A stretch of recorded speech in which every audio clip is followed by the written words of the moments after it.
जो भी काम टीचर ने दिया है, जो डिस्कशन होने वाला है, कुछ भी हो जाए, हर सवाल पढ़ा हुआ होना, otherwise you will waste your time. मैं आज ये बता रहा हूं कि आपको पढ़ना कैसे है। अच्छा, क्या मेरे पास अनुभव है कि आपको कैसे पढ़ना चाहिए मुझे बताना चाहिए?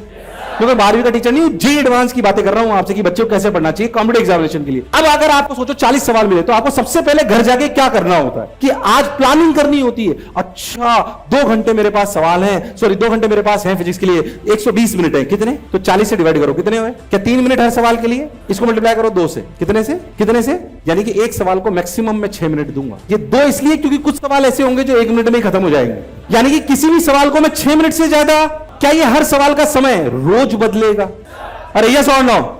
Depending on the work, depending on the, अरे आज मेरे पास काम ज्यादा है तो मैं 5:30 बजे उठ गया था, आज 5:30 बजे से काम कर रहा हूं। अभी तुम्हारे जाते ही मेरे को फिर इसके बाद मेरी 6 मीटिंग अलाइंड है तुम्हारी क्लास के बाद, लगातार शाम को 9 बजे तक, लगातार 6 बजे तक, सॉरी 9 बजे तक 6 मीटिंग्स अलाइंड है। मुझे पता है मेरे को काम खींचना है, तो अपने को पहले से प्लानिंग होनी।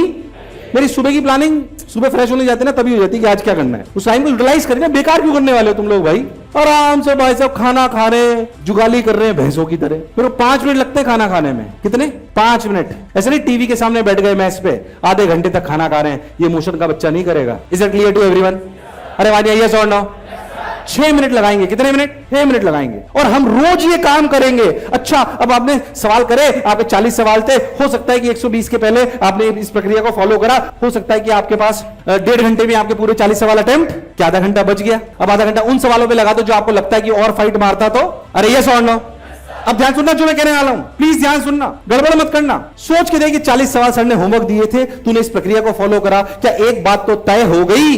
एक बात तो तय हो गई, 1.5 घंटे में हमने 40 सवाल एक बार अटेम्प्ट कर लिए, हो जाएंगे अगर इस प्रक्रिया को करोगे तो 1.5 से 1 घंटे 45 मिनट पक्के से हो जाएंगे। अब एक बात समझो कि 40 सवाल जब सर ने दिए तो मैंने सारे सवाल अटेम्प्ट तो कर लिए, बोलो यस और नो? ये दूसरी बात है कि कितने हुए और कितने। अब ध्यान से सुनना, अब कब कितने हुए इसको ध्यान से सुनना जो मैं कहना चाह रहा हूं। इस प्रक्रिया को बहुत ध्यान समझेंगे अपन। अगर इन 40 में से ऐसा शुरुआत में हो सकता है किसी भी बच्चे के साथ किसी भी सब्जेक्ट में, अगर इन 40 में से 13 से मान लीजिए कि 25 से ज्यादा सवाल हो गए, क्या हो गए, तो तेरे को क्या स्ट्रेटेजी फॉलो करनी है? ध्यान से सुनना। तू क्लास में जाएगा, सीडी मतलब क्लास डिस्कशन, सीडी मतलब क्या 15 जो सवाल तेरे से नहीं हुए उसमें से प्रैक्टिकली अभी भी क्लास में डाउट पूछने के बाद 15 तो शायद पूछ पाई है जरूरी, क्योंकि ऐसा हो सकता है कि एक तू ही अकेला क्लास में ऐसा हो जिसका तेरा डाउट हो, बाकी किसी का डाउट तो बच्चे नहीं पूछते, हो सकता, पर फिर भी क्लास डिस्कशन के बाद ये 25 का फिगर 35 के आसपास आ जाएगा। कितने के आसपास आ जाएगा? 35 के आसपास क्लास डिस्कशन के बाद। इस 35 के बाद अपन घर जाके क्या देखेंगे? टीएस क्या है, टेक्स्ट सॉल्यूशन क्या है। अगर वो भी समझ नहीं आए तो क्या देखेंगे, और वो भी समझ में नहीं आए तो क्या डाउट काउंटर पे जाएंगे। ये प्रक्रिया फॉलो करनी है, और फिर भी कुछ ना आए तो क्लास के बाद जिससे आपने पढ़ा है उसके बाद डाउट पूछिए। Is that clear to everyone? अरे यस और नो? पर मेरा तो सब्जेक्ट बहुत वीक है, मेरे को तो सर आ ही नहीं रहे। और ये मान लीजिए ऐसा हो रहा है 40 में से अपने को सिर्फ 15 ही सवाल हुए, ऐसा हो सकता है, डरना मत। कितने? और ऐसा 2-3 बार हो जाए तो पहली बात तो इसका मतलब ये वाला सब्जेक्ट हमारा बहुत, तो क्या हमें क्लास देखने से पहले लेक्चर देख के जाने? अरे यस और नो? पर अगर मेरे से 15 ही हुए तो मैं इस क्लास डिस्कशन से पहले टेक्स्ट सॉल्यूशन देख लूंगा। क्या देख लूंगा? अगर मेरे से बहुत कम हुए हैं तो मैं पहले क्या देख लूंगा? टेक्स्ट सॉल्यूशन अगर देख लेगा तो तू सवाल देखेगा, करीब 25 सवालों के टेक्स्ट सॉल्यूशन देखेगा। कितने के? मैं तेरे को कह रहा हूं तेरे को 15 फिर आ जाएंगे, तू 30 के आसपास पहुंच जाएगा। ये अप्रॉक्सीमेट डेटा है, जैसी बात आप इस बात को समझ रहे हो, 30 के आसपास आप, तुम्हें मेरी बात समझ। अब तू क्या करेगा? क्लास डिस्कशन क्या करेगा? लगभग 38-40 पे तू पहुंच जाएगा। नहीं पहुंचे तो वीडियो सॉल्यूशन देख लेना, और ये भी नहीं हो तो डाउट काउंटर पे चला जाए। ये ध्यान में रखना है। अच्छा, ये वाली कहानी अगर 3-4 बार रिपीट हो जाए, इसका मतलब ये वाला सब्जेक्ट और ये वाला टॉपिक मुझे बहुत अच्छे से समझ, इसका मतलब मुझे उसको देखने जाने से पहले, उस क्लास में जाने से पहले मुझे उसके लेक्चर देख लेने। Here you have to utilize online. So classroom coaching is one of the most important thing जहां से सिलेक्शन सबसे ज्यादा होता है। बट क्या इसमें हमें ऑनलाइन के जो ऑनलाइन के टूल्स हैं उसे भी यूज लेना आना?